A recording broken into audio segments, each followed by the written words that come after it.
하나님께서 오늘 우리에게 주시는 말씀은 요한복음 4장 19절에서 26절까지 말씀입니다.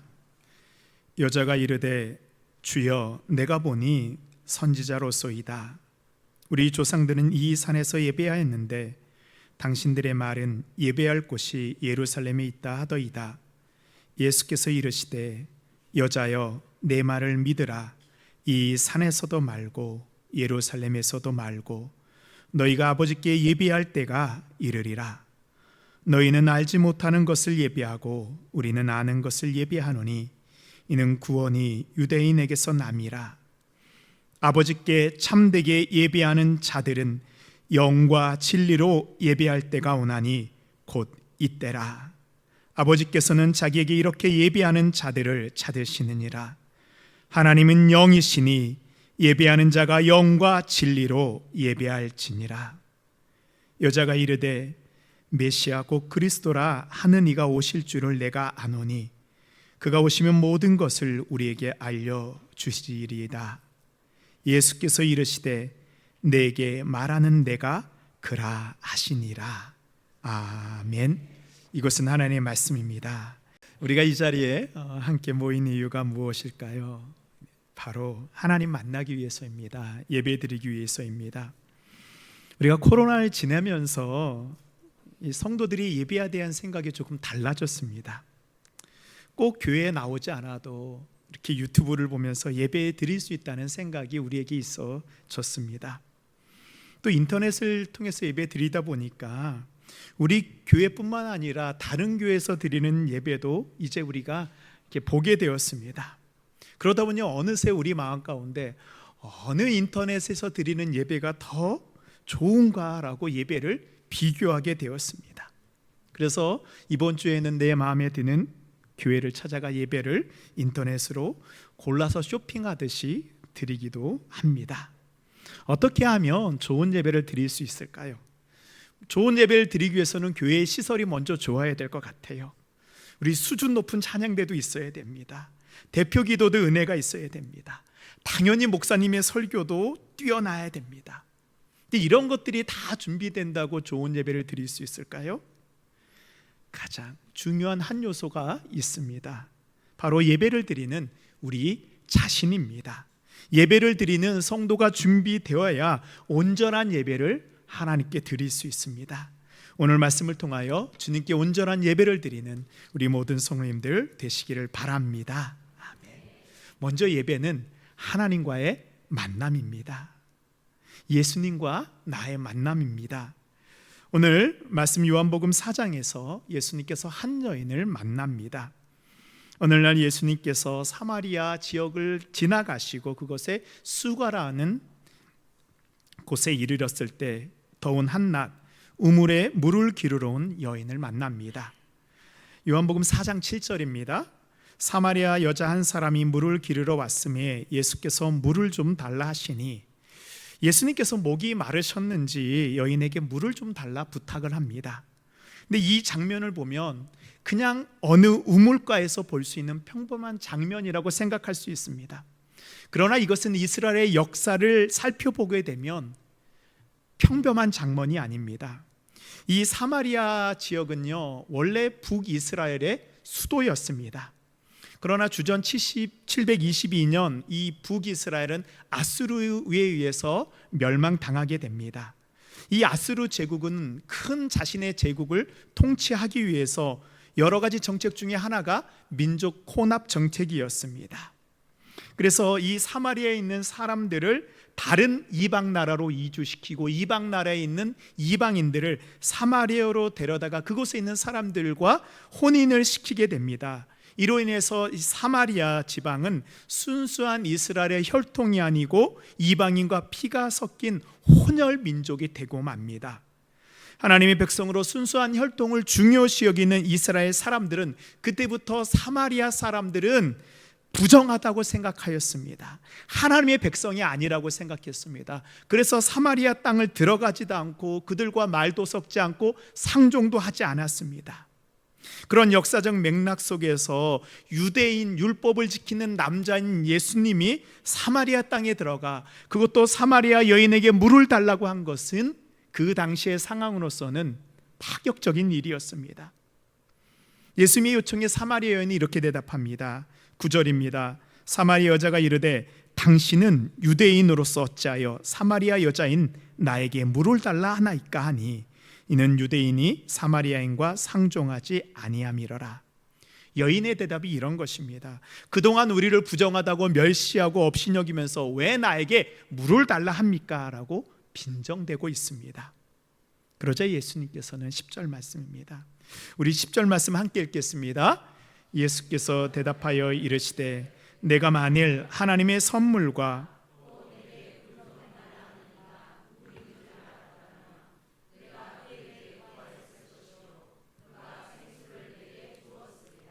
아멘.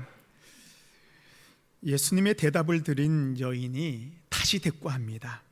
지금 이 우물은 예전 우리의 조상 야곱이 판 아주 역사적인 우물이고 아주 깊어서 그냥은 물을 기를 수 없는데 당신은 물 기는 두레박도 없는 듯 어떻게 나에게 생수를 줄 수 있습니까? 라고 여인이 한 번 더 예수님의 말을 비꼬고 있습니다. 당신이 이 우물을 판 멋진 우리의 조상 야곱보다 더 뛰어난 사람입니까? 지금 이 여인은요, 자신이 이해하는 수준으로만 예수님과 대화를 하고 있습니다. 예수님이 누구신가요? 하나님의 아들이십니다. 우리를 구원하시기 위해 이 땅에 인간의 몸을 입고 오신 하나님의 아들입니다. 예수님께서는 보리떡 5개와 물고기 2마리로 5,000명을 먹이시고 38년 된 병자를 고치시고 저는 자를 걷게 하시고 안 못 보는 자를 보게 하시고 죽은 자를 살리신 위대한 분입니다. 이런 야곱의 우물 같은 거는요, 원하기만 하면 수십 개, 수백 개를 만드실 수 있는 분입니다. 예수님께서는 지금 이 여인에게 생수가 필요하다는 것을 깨닫게 하기 위해서 일부러 생수를 달라고 말씀하신 것입니다. 근데 지금 예수님이 그 메시아가 자신의 눈앞에 있는데도 이 사마리아 여인은 예수님을 알아보지 못합니다. 근데 이 모습은요, 어쩌면 우리의 모습과도 비슷합니다. 우리가 지금 예배 드리면서 예수님이 누구인지 알아보지 못하고, 아니 알려고 하지 않고 내 생각대로 예배를 드리고 있는 분들이 있습니다. 하나님이 말씀하시는 뜻이 무엇인지도 모르고 내 마음대로 판단하고 해석합니다. 많은 분들이 외적으로 예배를 드리지만 진정한 예배를 드리지 못하고 있습니다. 저희 할머니 말씀을 드리면요, 저희 할머니가 70이 넘어서 처음 교회를 나가고 예수님을 믿으셨습니다. 찬송가도 모르시고 성경책도 제대로 읽지 못하셨습니다. 몸이 약해서 교회에 걸어서 가신 것은 한 3, 4년밖에 되지 않습니다. 그러니 무슨 이 신앙에 대한 지식이 있으셨을까요? 그러나 예배 가실 때마다 본인이 가지고 있는 옷 중에서 제일 깨끗한 옷을 꺼내 입으시고 1,000원짜리이지만 깨끗한 것으로 빳빳하게 잘 다려서 예물을 준비하셨습니다. 예배 시간에 잘 들리지 않는 설교이지만 그 속에서 은혜 받으려고 노력하셨습니다. 다른 것은 몰라도 저희 할머니에게 있어서 예배는 예수님을 만나러 가는 것이었습니다. 이거 하나만큼은 확실히 알고 계셨습니다. 여러분, 오늘 이 자리에서 어떤 마음으로 오셨습니까? 일주일에 한 번씩 우리 성도님들 만나서 반갑게 인사하는 것으로 또 참 좋지요. 설교 듣고 은혜 받는 것도 좋습니다. 찬양대로 교사로 봉사하러 옵니다. 어떤 분들은 이 주일날 오지 않으면 왠지 좀 찝찝하고 나쁜 일이 생길 것 같아서 오기도 합니다. 주일이니까 당연히 습관적으로 옵니다. 그런데요, 우리가 기억해야 되는 사실이 있습니다. 예수님을 만나러 오면 온전한 예배를 드릴 수 있습니다. 어둠의 세력이 또한 악한 사탄 마귀가 우리를 흔들어 놓고 우리를 시험에 빠지게 할 때가 있습니다. 그때 내가 지금 무엇하고 있는 거지? 내가 예수님 만나러 왔지. 다시 마음을 부여잡을 때 우리는 그런 시험과 방해를 이기고 예배를 드릴 수 있습니다. 저를 따라해 보십시오. 나는 오늘 예수님 만나러 왔습니다. 나는 오늘 예수님 만나러 왔습니다. 그렇습니다. 예수님을 만나는 우리 모든 성도님들 되시기 바랍니다. 두 번째로, 예배는 예수님이 우리의 연약함을 고치시는 순간입니다. 예수님을 만난다는 것이 무엇일까요? 예수님과 사마리아 여인의 대화는 계속 이어집니다. 13절 말씀입니다. 예수께서 대답하여 이르시되 이 물을 마시는 자마다 다시 목마르려니와 내가 주는 물을 마시는 자는 영원히 목마르지 아니하리니 내가 주는 물은 그 속에서 영생하도록 솟아나는 샘물이 되리라. 이 여인이 예수님의 이 말씀을 듣자 요청합니다. 예수님, 저에게도 이런 물을 주시옵소서. 예수님, 저에게도 마르지 않은 물을 주시옵소서. 그러면 이제부터 내가 목마르지 않고 여기에 와서 물을 뜨지 않아도 되지 않습니까?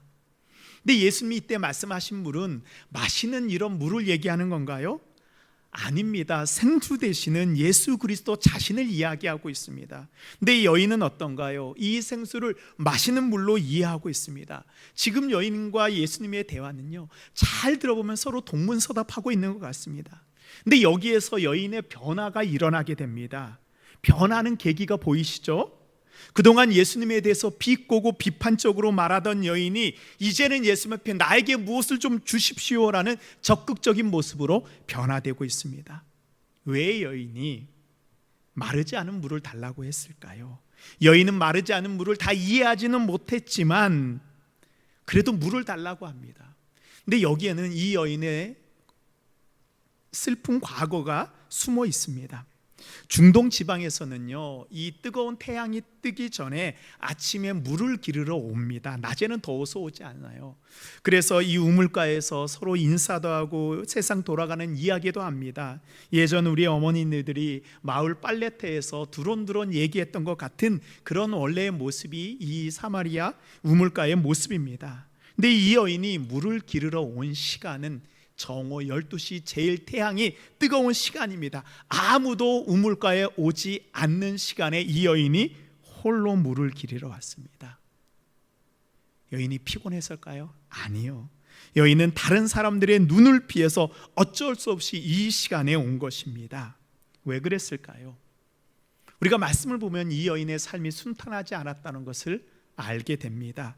지금 있는 남편도 제대로 혼인한 사람이 아니고 아마 어쩌다 만난 사람과 같습니다.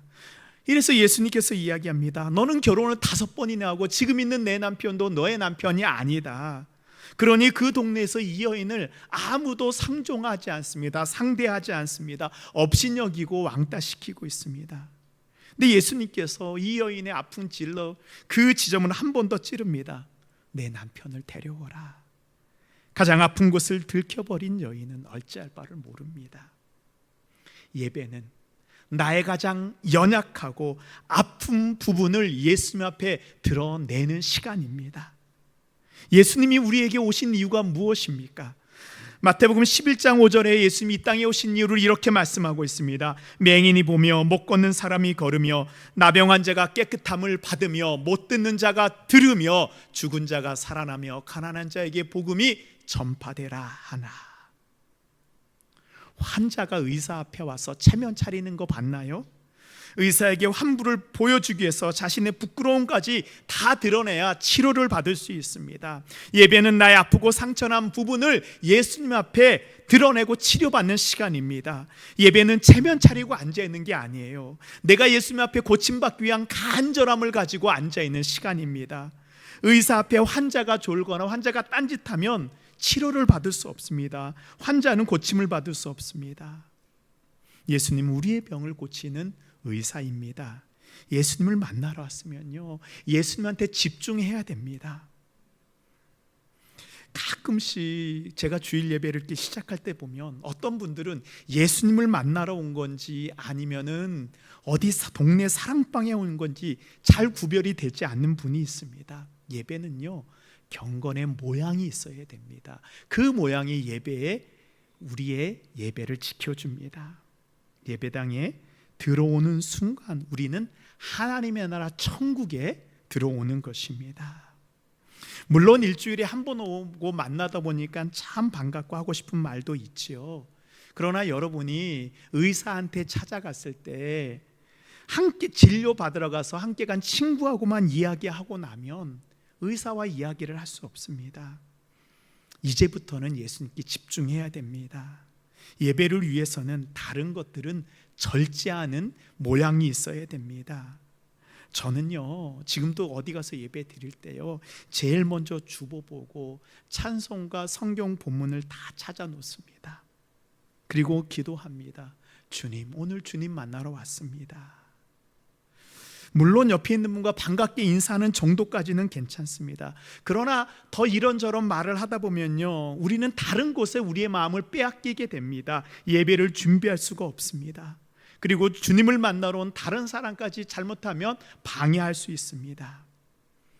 주님과 온전한 만남을 가진 다음에, 주님이 주시는 은혜를 받은 다음에 이제 성도들과 함께 교제를 나눈다면 더 큰 기쁨이 우리에게 있을 것입니다.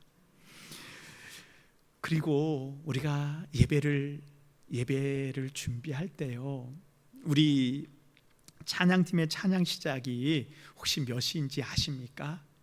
몇몇 분들이 마음에 찔리고 고개를 들지 못합니다. 10시 40분에 우리가 찬양팀의 찬양이 시작됩니다. 저는 지금도 그 시간이 예배의 시작이라고 여기고 있습니다. 준비 찬양은 없어요. 바로 하나님 앞에 온전하게 찬양을 올려드리는 것입니다. 찬양은 예배의 부분이고요, 찬양은 능력이 있습니다. 찬양을 통해 우리의 굳어져 있는 마음이 옥토가 되고, 찬양을 통해 닫혀져 있는 우리의 마음이 열리게 됩니다. 은혜 받을 수 있도록 우리가 다 하나하나 하나님께서 우리를 만져주시는 시간이 이 찬양의 시간입니다. 찬양 가운데 성령이 임하십니다. 찬양 가운데 하나님의 능력이 우리의 연약한 것을 고치시고, 찬양 가운데 우리의 간절한 기도가 하나님 앞에 응답되는 것을 우리는 경험하게 됩니다. 근데 많은 분들이 이 시간을 놓치는 것이 저는 너무나도 안타깝습니다. 찬양이 예배입니다. 사랑하는 성도 여러분, 예배의 시작은요 11시가 아닙니다. 내가 이 예배당에 들어서는 순간부터 예배가 시작됩니다.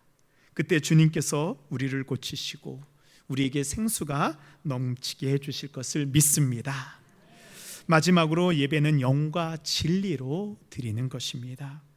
예수님에게 자신의 연약함을 들켜버린 사마리아 여인은 이제 예수님한테 자신의 그 마음속 깊은 곳에 있는 질문을 던지게 됩니다. 20절 말씀입니다. 우리 조상들은 이 산에서 예배하는데 당신들의 말은 예배할 곳이 예루살렘에 있다 하더이다. 이 말씀의 의미는 뭐냐 하면, 당시에 이 남유다 사람들은 예루살렘에서 예배드렸고요, 사마리아 사람들은 이 사마리아에서 따로 예배를 드렸습니다. 그래서 이것에 대해서 진짜 예배드려야 되는 곳이 어디입니까? 라는 질문입니다. 예수님, 사마리아 사람들은요 예전부터 그리심산에서 예배를 드리고 이것이면 된다고 얘기했는데, 당신은 이 산에서 예배하지 말고 예루살렘에서 예배하라고 하는데 진짜로 그러면 어떻게 예배 드려야 됩니까? 예수님을 만나게 되니까요, 자신의 있는 아픈 상처가 치료되게 되니까 이 여인의 태도가 바뀌게 됩니다. 이제는 예수님을 만나야 되겠다. 우리가 예배를 드리러 올 때 예수님을 만나러 왔다는 생각을 가지게 되면 우리의 예배드리는 태도가 변하게 됩니다. 단 1분 1초도 헛되이 보낼 수 없게 됩니다. 예배 시간에 늦을 수 없습니다. 예배를 내 생각대로 빠질 수도 없습니다. 이 여인의 질문은, 예수님, 내가 참된 예배를 드리고 싶습니다. 바로 우리가 고민하고 있는 질문입니다. 예수님, 어떻게 하면 우리가 참된 예배를 드릴 수 있습니까? 우리 교회가 어떻게 하면 진정한 예배를 올려드릴 수 있습니까? 예수님의 대답입니다. 우리 4장 23절 우리 함께 읽겠습니다. 시작. 아버지께 참되게 예배하는 자들은 영과 진리로 예배할 때가 오나니, 아버지께서는 자기에게 이렇게 예배하는 자들을 찾으시니라. 아멘. 영과 진리로 예배할 때, 영과 진리로 예배하는 것이 참된 예배자의 모습입니다. 먼저 영은요 성령을 의미합니다. 헬라어로는 푸뉴마라고 하고 히브리어로는 르하흐라고 합니다. 하나님이 우리를 창조하시고 우리에게 불어넣어 주신 하나님의 영입니다. 그렇기 때문에 예배 드릴 때 성령이 우리 안에 들어오실 때 우리는 하나님의 영과 연결이 되고 하나님의 말씀이 우리 가운데 깨달아지고 하나님이 주신 하늘의 은혜를 우리가 받을 수 있는 것입니다. 그래서 예배는요, 내 생각으로 드리는 것이 아니고 성령께서 우리에게 임해 주셔야지 우리가 진정한 예배를 드릴 수 있습니다. 그래서 우리가 예배를 드릴 때요, 성령의 임재를 간구하십시오. 성령님, 지금 이 시간에 나에게 임하여 주시어, 우리에게 임하여 주시어 참된 예배 드리게 하여 주시고 하나님이 주신 은혜를 받게 하여 주시옵소서. 성령이 우리 안에 임하시면요, 우리의 연약한 부분이 드러나게 됩니다. 그리고 그 부분을 예수님의 능력으로 치유해 주십니다. 하나님의 말씀이 깨달아지는 것은요, 우리의 지식과 우리의 능력이 아니고 우리 안에 계신 성령을 통하여 하나님의 말씀이 깨달아지는 것입니다. 성령께서 지금 이 시간 임하여 주시어 우리가 주님 앞에 참된 예배를 드리고 하나님이 주시는 그 은혜를 우리에게 부어주실 것을 믿습니다. 아멘. 그러면 진리로 예배 드린다는 것은 무엇일까요? 이 진리라는 단어는 헬라어로, 원어로 알레데이아라는 그런 말입니다. 그래서 이 알레데이아라는 말은 참과 거짓을 깨닫는다, 참과 거짓을 구별한다는 그런 의미가 있습니다. 원래 진리가 참과 거짓을 구별할 수 있는 능력이잖아요. 그래서 우리가 진리로 예배 드린다는 것은 하나님의 말씀이 우리에게 깨달아지는 거예요. 그동안 내가 살아갈 때 무엇이 참인지 무엇이 진리인지 알지 못했었는데 예배 드리는 가운데 하나님의 말씀을 통해서 내 삶이 깨달아지고 내가 생각하는 것이 분별이 되는 것입니다. 하나님의 말씀이 이제 우리 안에 들려지는 것이죠. 우리가 예배 시간에 말씀을 들을 때 그럴 때가 있잖아요. 바로 이 말씀이 이 뜻이구나, 이 말씀이 지금 내 삶 가운데 이렇게 비추어지고 있구나 라면서 우리가 뭐예요? 아멘으로 화답하잖아요. 이것이 바로 우리가 이 진리로 예배드리고 있다는 증거입니다. 그리고 이 부분에서 우리가 좀 더 나아가야 됩니다. 근데 많은 분들이 그냥 여기까지 머무르고 더 이상 성장하려고 하지 않습니다. 이 진리라는 알레데이아라는 말에는 참과 거짓을 분별한다는 뜻과 함께 겉과 속이 일치한다, 동일하다는 의미를 가지고 있습니다. 그래서 성경에서 진리로 예배드린다는 그 말을 예수님께서 예화를 통해서 잘 우리에게 알려주셨습니다. 누가복음 10장에 보면요, 이 선한 사마리아 사람의 이야기가 나옵니다. 오늘 본문에 나오는 똑같은 사마리아 태생의 남자의 이야기입니다. 이 예루살렘에 가기 위해서는 이 여리고라는 지역을 지나서 예루살렘으로 올라가야 됩니다. 그래서 이 길이 하나인데요, 이 여리고에서 예루살렘으로 가는 중에 한 사람이 강도를 만나서 거반 죽게 되었습니다. 길가에 피를 흘리며 죽어가고 있습니다. 근데 마침 그 길에서 제사장이 내려오고 있었습니다. 하나님께 제사를 드리는 제사장을 이제 만났으니까 이 사람은 정말, 강도 만나서 죽게 된 사람은 정말 운이 좋은 것이죠. 이제 제사장이 구해줄 거 아닌데요. 근데 제사장이 어떻게 합니까? 그 피 흘리는 모습을 보더니 방향을 바꿔서 다른 길로 가는 것입니다. 제사장은 이제 곧 제사를 드리러 가야 되는데 이 피를 만지게 되면 부정하게 됩니다. 그래서 제사를 드릴 수가 없어요. 그래서 그 죽어가는 사람을 외면하고 다른 길로 갔습니다. 근데 그 제사장 뒤에 마침 경건한 레위인이 따라 내려왔습니다. 이제 이 경건한 레위인이 죽어가는 사람, 강도 만난 사람을 도와줄 거 아니에요? 도와줬을까요? 아닙니다. 레위인 역시 그 사람을 피해서 다른 길로 따라갑니다. 레위인은 성경의 모든 율법을 잘 알고 있습니다. 율법에서 피를 흘리는 것을 만지거나 죽음을 손대게 되면 부정함을 입어서 자신도 부정하게 됩니다. 율법을 너무나도 잘 알고 있는 레위인은 그 율법 때문에 죽어가는 사람을 외면하고 다른 길로 갔습니다. 이제 강도 만난 사람은 죽게 되었습니다. 그때 사람들로부터 부정하다고 손가락질 당하던 사마리아 사람이 내려옵니다.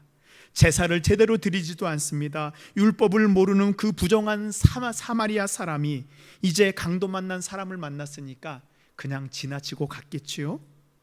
아닙니다. 놀라운 일이 일어났습니다.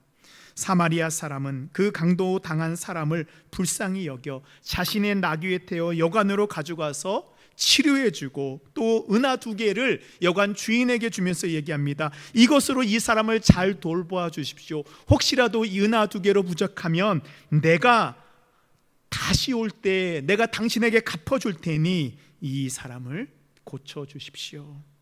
예수님께서 뭐라고 하신 줄 아세요? 너희는 사마리아 사람처럼 그대로 행하라.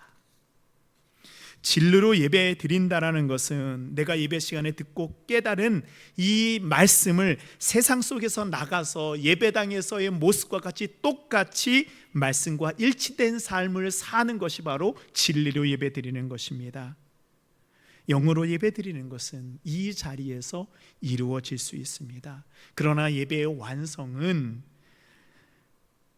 우리가 하나님께서 우리를 보내신 그 세상 가운데에서 나에게 주신 그 하나님의 말씀이 내 속에 거하는 그 말씀대로 그대로 행하여질 때 예배당에서의 모습과 예배당 밖에서의 모습이 일치하게 될 때 내적인 말씀이 외적으로 드러나게 될 때 바로 진리로 예배 드리는 것입니다.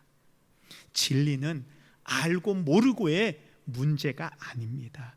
진리는 행할 때 진리가 드러나는 것입니다. 야고보서 4장 17절에서 이렇게 말씀하고 있습니다. 그러므로 사람이 선을 행할 줄 알고도 행하지 아니하면 죄니라. 영으로 깨달은 말씀이 삶 가운데서 이루어질 때 우리는 영과 진리로 예배하는 자가 될 것을 믿습니다. 아멘. 사랑하는 성도 여러분, 우리는 진정으로 예수님을 만나 예배드리는 자가 되어야 됩니다. 성령님이 임하는 예배, 깨달은 말씀대로 세상에서 일치된 삶으로 살아나는 예배, 예수님께서 원하시는 진정한 예배자로 살아가시기를 축원합니다.